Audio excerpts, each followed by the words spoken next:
जय हिंद। हमारी जो दो पड़ोसी हैं जिनसे हमें हमेशा ही टेंशन मिलते रहता है, एक पाकिस्तान और चाइना, इस बार दोनों को बढ़िया से सबक मिल रहा है।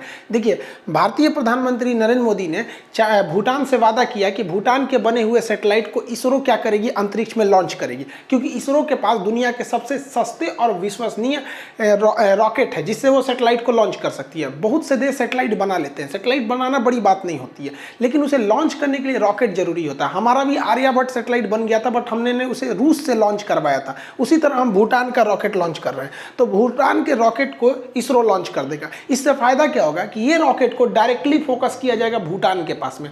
ये एक बहाना है। अब देखिए कितना बढ़िया से यहाँ पर, अब आप अगर नक्शा में देखेंगे तो नक्शा में अब अगर देखिए तो भूटान कहाँ पर है, ये एरिया है। भूटान की सुरक्षा की जिम्मेदारी भारत की है। अब इसके ऊपर अगर आप देखिए तो ये पूरा का पूरा एरिया चाइना है। तो इजीली हम लोग उस सैटेलाइट को इसी के पास सेंटर्ड कर देंगे यहाँ से। तो इस हिसाब से भूटान को रेडी रखना, तो भूटान के सैटेलाइट भी वहाँ पे आराम से नज़र रख सकते हैं, जिससे कि वहाँ पर कोई भी चाइना जैसे गलवान में कुछ कर दिया तो एक भूटान को भी हमेशा खबर रहेगा, क्योंकि भूटान के एक जो उसका नेशनल पार्क है उसको चाइना ने कह दिया था कि मेरा है, तो कब किसका करेगा तो ये पता ही नहीं चल पाता। इसलिए हम लोगों ने भूटान को भी आत्मनिर्भर कर दिया कि लो भैया तुम भी सैटेलाइट बना के रखना, और तुम क्या क्या निगरानी करते हो हम भी अच्छे से देख लेंगे। लो, तो भूटान भी आगे की ओर बढ़ रहा है। हालांकि हम आपको पढ़ाएं, भूटान में काला पर्वत है, यहाँ पे ताला परियोजना है। बहुत से लड़के एग्जाम में गलत कर देते हैं, ताला परियोजना मार देते हैं अलीगढ़। वहाँ अलीगढ़ में ताला उद्योग है, यहाँ ताला परियोजना है, वो बिजली घर का नाम है, भारत ने उसे बनाया है। भूटान को क्या कहा जाता है, लैंड ऑफ थंडरबोल्ट। अब आगे देखते हैं मेन कहानी, पाकिस्तान के बारे में समझते हैं। देखिए, चार्ली हैब्डो के मैगजीन में क्या हुआ अलग मैटर था। टीचर ने कौन सा कार्टून दिखाया, लड़के ने उसका सर काट दिया, ये सारा वीडियो हम बना दिए थे। लेकिन मैक्रन ने क्या कहा था कि कट्टरपंथ और आतंकवाद जो है इस्लाम के लिए खतरा है। अब इसको क्या किया, ये तुर्की का जो प्रधानमंत्री हैं तैयबुल अर्दोगान, ये फ्रांस से दुश्मनी निकालने के लिए एक गेम खेल दिए। इन्होंने क्या कह दिया कि फ्रांस जो है वो इस्लाम के खिलाफ बोला है और फ्रांस के राष्ट्रपति, इसलिए इसका विरोध होना चाहिए। तुर्की ने धड़ाधड़ विरोध करना चालू किया, अपना एम्बेसडर बुला लिया। ई भाई साहब भी एम्बेसडर बुला लिए। बाद में पता चला कि भैया एम्बेसडर वहाँ है ही नहीं है। इन्होंने भयानक विरोध कर दिया। हम आपको उस वक्त भी वीडियो में बताए थे कि इस विरोध से बहुत कुछ बिगड़ने वाला नहीं है, और अभी कहीं पर विरोध नहीं हो रहा है। एक हफ्ते का विरोध प्रदर्शन था, खत्म हो गया यहाँ पे। अब इसका खामियाजा भाई साहब को भुगतना पड़ रहा है। ई चढ़ा दिया और ई बेचारा फंस गए यहाँ पे, सीधा साधा फंस गया वहाँ पे। ई निकल गया अपना साइड में। देखिए कैसे, दुबई में रफाल जहाज है, अब भारत के पास भी रफाल है, तो यूएई के पास रफाल है। तो भारत को एक खतरा था कि कहीं ना कहीं अगर पाकिस्तानी जो कर्मचारी हैं, पाकिस्तान के बहुत से लोग सऊदी अरब के आर्मी और एयरफोर्स में हैं, तो भारत को खतरा था कि कहीं जो एयरफोर्स का स्टाफ है यूएई का वो मिल गया तब, और उनके मिलने से वो राफेल की सारी खुफिया जानकारी को बता देगा।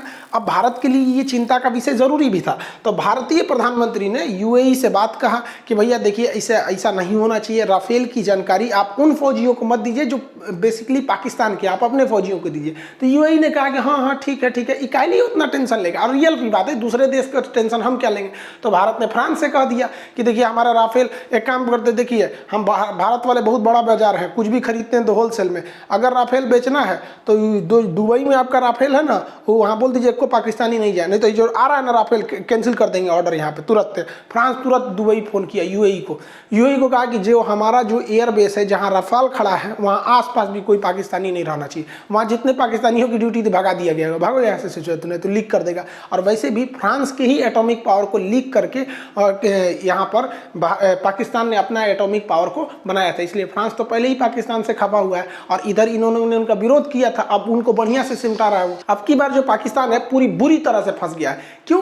क्योंकि पाकिस्तान के पास जो एयर डिफेंस सिस्टम था, जो जहाज़ों को मारने वाली मिसाइलें थी, वो इटली और फ्रांस मिलकर बनाते थे। फ्रांस ने मना कर दिया, हम तुम्हें देंगे ही नहीं। अभी बेचारा परेशान है, कहता है कि भारत वाला कब वो हमला कर देता है रात बिरात, अभी हल्ला उड़ा दिया, सबकी मार के गया, पता नहीं मारा है कि नहीं मारा है, हमारा ही बनवा दीजिए। फ्रांस का बड़का जब विरोध कर रहे थे और संसद में चिल्ला रहे थे ये वो, तब नहीं समझ में आया कि हमसे हमारी भी जरूरत पड़ेगी, हमारा क्रीम पाउडर ये सब तुम बाइकआउट कर रहा था, अब बताओ अब हम तुम्हारा बाइकआउट कर रहे थे। इन लोग का समझे में नहीं आ रहा। अब पाकिस्तान के पास एयर डिफेंस के नाम पर जानते क्या है, ये धुकधुकवा मशीन।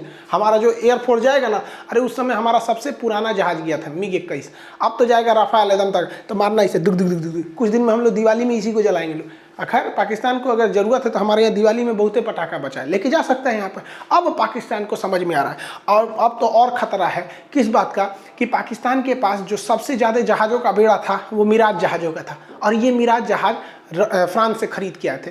ये 90 के दशक में पाकिस्तान ने फ्रांस से खरीदा था। अब ये जहाज ओल्ड हो चुके हैं, इनके इंजन को बदलने की ज़रूरत है, इसमें एडवांस रडार लगाने की ज़रूरत है, मिसाइल लगाने की ज़रूरत है। अपग्रेड कर देगा अगर इनका 150 जहाज, तो पाकिस्तान बहुत ही पावरफुल हो जाएगा। लेकिन इन्होंने तो, पाकिस्तान ने फ्रांस से विरोध कर लिया था। अब फ्रांस का हम कि अब अपग्रेड नहीं करेंगे। अगर अपग्रेड फ्रांस ने नहीं किया तो ये किसी काम के नहीं बचेंगे जहाज, क्योंकि भारत ने अपना मिराज जहाज फ्रांस से अपग्रेड कराया और इतना बेहतरीन हो गया कि वो हाईवे पे उतर गया, यमुना एक्सप्रेसवे और ग्रीनफील्ड एक्सप्रेसवे उत्तर प्रदेश में। और इन लोग का अगर अपग्रेड नहीं हुआ ना, तो ये यार, ये उतरने तो छोड़िए ना, ये उड़ने के काबिल में नहीं रहेगा। उतरने की तो बात छोड़िए, अब पाकिस्तान परेशानी के लिए से जुड़ा हवा में उलट जाएगा। और किसी देश के एयरफोर्स में से 150 जहाजों का कम हो जाना बहुत बड़ा है। हमारे पास रफाल आके ठो रहा है, 36 ठो आ रहा है यहाँ पे, 36 गो रफाल आके समीकरण बिगाड़ देंगे सब। एयरफोर्स युद्ध का टर्मिनेशन का पॉइंट करती है, तुरंत रुख को इधर से उधर घुमा देती है सब एयरफोर्स यहाँ पे। अब पाकिस्तान परेशान है यहाँ पे। पाकिस्तान के पास पनडुब्बियां भी थी ना, तो वो भी फ्रांस के बनी थी, और ये वर्ल्ड फ्रांस एवं बारी बाइकआउट कर दिया। यहाँ पर इन पनडुब्बियों में सबसे बड़ी समस्या क्या होती है, जो फ्रांस ने पाकिस्तान के लिए तो बढ़िया से बजा दिया इस बार।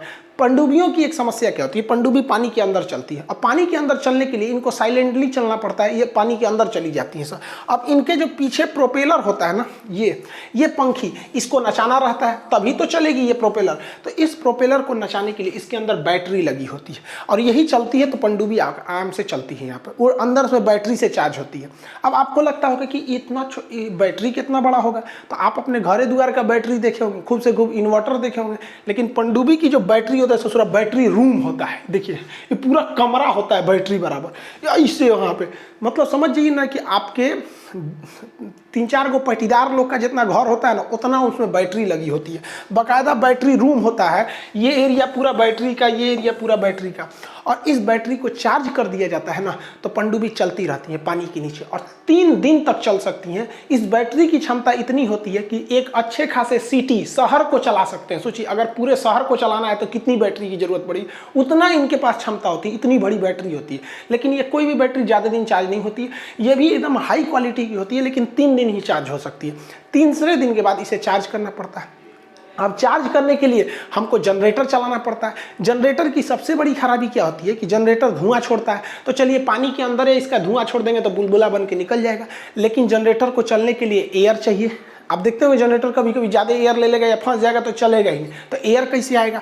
तो जनरेटर जो होता है पनडुब्बियों के अंदर का जनरेटर, वो डीजल से चलता है। आपके यहाँ सबका जनरेटर डीजल से चलता होगा, डीजल इंजन से जनरेटर चलता है। इसलिए जितनी पनडुब्बियाँ हैं उन्हें कहा जाता है डीजल इलेक्ट्रॉनिक, क्योंकि डीजल से वो जनरेटर चलाता है। डीजल इंजन चलाएगा, इससे क्या चलाएगा, जनरेटर। अब बैटरी चार्ज कर देगा तो इलेक्ट्रिक हो जाएगी, तो डीजल इलेक्ट्रिक पनडुब्बी कहते हैं। तो इस जनरेटरवा को चालू करने के लिए, इसे बाहर से हवा लेने के लिए या फिर अपना धुआं छोड़ने के लिए ऊपर आना पड़ता है, और ऊपर आके जनरेटरवा चालू करते हैं। चालू करे धक धक धक 2 घंटा 3 घंटा जनरेटरवा चालू हो जाता है ना, तो बैटरियाँ फिर चार्ज हो जाती है। लगभग 5-6 घंटे लगते हैं बाहर आके चार्ज करने के लिए। चार्ज हो जाता है यहाँ पर। देखिए ऑक्सीजन वगैरह ये अलग से अपने से ले लेता है, इसके लिए अलग वीडियो बनाएंगे कि ऑक्सीजन अलग से ले लेता है, CO2 ले लेता है, पानी उनी छान के ले लेता है, खाना ये अपने में 90 दिन का भर लेता है। वो पनडुब्बी के बारे में आप कहेंगे तो एक अलग से वीडियो बना देंगे क्या होता है। लेकिन इसकी मजबूरी है कि अपना जनरेटर चालू करने के लिए और बैटरी चार्ज करने के लिए इसे 5 से 6 घंटे ऊपर आने पड़ेंगे, और अगर नहीं आता है तो स्नॉट निकाल के इसको चार्ज करना पड़ेगा। अब क्या होता है कि इसरो के सैटेलाइट इतने ज़्यादा हैं आसमान में, तुरंत पकड़ लेंगे कि सोच का यहाँ पनडुब्बी है, मार दो यहाँ पर। अब दिक्कत ये है कि इनको बाहर आना ही पड़ेगा, नहीं आएंगे तो चार्ज नहीं हो सकता है। 3 दिन के बाद दूसरा डुबले रह जाओ, अंदर ही डुबले रह जाओगे।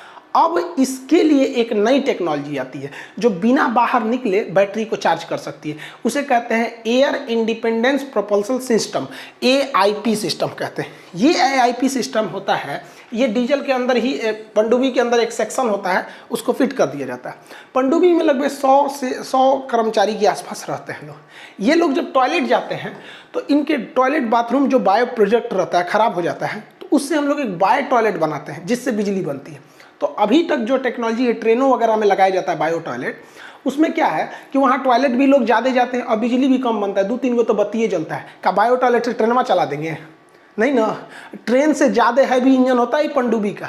सोचिए बायो टॉयलेट से पूरा ट्रेन चला देना। तो इसमें एक विशेष प्रकार का सेल्फ फ्यूल का प्रयोग किया जाता है, जो इतनी क्षमता का बायो टॉयलेट होता है ना कि आपके एक सिटी, एक शहर को बिजली दे सकता है और ट्रेन से हैवी इंजन जैसे पनडुब्बियों को चला सकता है, इतना हैवी होता है। इसे डीआरडीओ ने बना लिया है और डीआरडीओ इसे फिट करने जा रही है। अब बढ़ रही बात पाकिस्तान की, तो पाकिस्तान फ्रांस से कह रहा है कि हमरो पनडुब्बियों को लगाना है। क्यों लगाना है? क्योंकि भारत वाला बहुत खचरा है। खचरा है कि उस ससुरा क्या किया है, रात में घुस के सर्जिकल स्ट्राइक कर दिया। हमारे फौजी भाई लोग, आतंकवादी भाई लोग, सोया था लोग, बिहाने उठल था और गोली मार के चल गया सब। भारत वाला बहुत खचरा है सभी सब। अब ये जो है सब ना जमीन पे मार दिया है सब, उसके बाद भी भारत वाला आके रात में घुस के बालाकोट में जहाज से मार दिया सब, हमला कर दिया सब। एयर स्ट्राइक का इतना खतरनाक है कि पाकिस्तान में अब कोई भी इस सब की बिक्री बंद हो गई है। एल्वेस्टर, टीना, करकट, इस सब की बिक्री बंद हो गई है। पाकिस्तान वालों को पता है कि भारत वाला कब बम मार के चल जाएगा, तब वहाँ हर आदमी छत के ऊपर करकट नहीं लगा रहा है, सब आदमी बढ़िया से ढलैया करा रहा है, मार के चल जाता है सब। अब पाकिस्तान को डर इस बात का है कि अब की बार जो भारत मारेगा उसे जरा पानी में घुस के मारेगा। अब पानी में घुस के मारेगा तो पहले पनडुब्बी को मारेगा। हमारी पनडुब्बी ऊपर निकल के हाँफेगी, सांस लेगी, हाँ जनरेटर चालू कर रहे हैं, बैटरी चार्ज कर, और आके मार देगा। भारत के इसरो के सेटेलाइट एकदम कोना कोना पे नजर रखे हैं सर। ले ससुरा, अब पाकिस्तान को हर हाल में जरूरत है AIP सिस्टम की, ताकि वो अंदर ही अंदर क्या कर सके, अपनी बैटरी को चार्ज कर सके। अब भारत क्या करेगा, बाहर आने की जरूरत है नहीं, अंदर अंदर बैटरी चार्ज कर लेगा। तो भारत के लिए तो सही है। अब भारत ने फ्रांस 3 पनडुब्बियों पे नजर बैठाया है। देखिए, एक का नाम है खालिद, एक का नाम है साद, एक का नाम है हमजा। इन पर भारत ने नजर बैठाया है। इनको भारत हर 3 दिन पे देख लेता है, ससुरा निकल रहा है, जनरेटर चला रहा है, हमेशा देख लेता है। और पाकिस्तानी खुफिया एजेंसी को पता है कि भारत इन पर नजर रखा है। और हद देखिए, ये पाकिस्तान की मेन पनडुब्बियां हैं, लड़ाई में यही जाती हैं, और ये फ्रांस से खरीद के आई है। अब फ्रांस पहले AIP देने के लिए तैयार था, और जब से विरोध कर दिए ना इमरान खान, बेचारा कैंसिल कर दिया। अब AIP कैंसिल हो गया।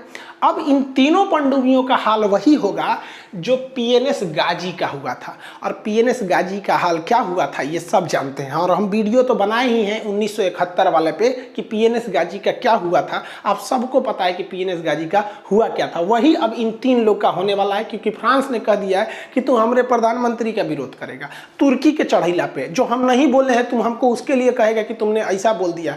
भयंकर कांड हो गया यहाँ पे। अब पाकिस्तान परेशान है, ओकर जहाज गया, एयर डिफेंस गया, अब पनडुब्बियों चल गया। तो भैया तुमको जब पता था पाकिस्तान के लोग कि तुम लोग इतना इतना कांड करके बैठे हो, तुम लोग को कुछ बनाने नहीं आता है, खैनी बनाना जानते हो लोग, उसके अलावा फ्रांस से ज़्यादातर चीज लियो, तुम उसी के यहाँ विरोध कर दे। मतलब पानी में उतर के मगरमच्छ को चैलेंज की, क्या कर लोगे। खैर, पाकिस्तान ने खुद अपने पैर पे कुल्हाड़ी मार लिया, और पाकिस्तान के लोग को हमारी बात बुरा लगता है। कुछ तो हिंदुस्तान के लोग को हमारी बात बुरी लग जाती है कि अरे भाले भैया, तो आपको बुरा लगता है तो लगे, क्योंकि हमको अपना देश पसंद है और बेबी को बेस पसंद है। आई होप आप इसे समझ गए होंगे। आप कहेंगे तो पनडुब्बी का एक अलग वीडियो बना देंगे कि इसका control room, battery room, torpedo room, flag कैसे काम करता है, ऊपर नीचे कैसे आता है, इसको बना देंगे। और अभी आर्मेनिया, अजरबैजान में क्या अपडेट आ रहा है उसको भी बता देंगे। भाई अभी क्या है कि थोड़ा सा बुक के पब्लिकेशन को लेकर थोड़ा सा बिजी हैं। बुक ला रहे हैं, लड़कों को एप्लीकेशन पर पढ़ा दे रहे हैं। लड़का कह रहा है कि सर पढ़ाने का तो पढ़ा दिए, सब समझ में आ गया, प्रैक्टिस तो चाहिए, तो उसी के लिए हम थोड़ा सा बिजी हैं। तो आई होप आप इसको समझेंगे। अब कल मिलेंगे अगले वीडियो में। जय हिंद।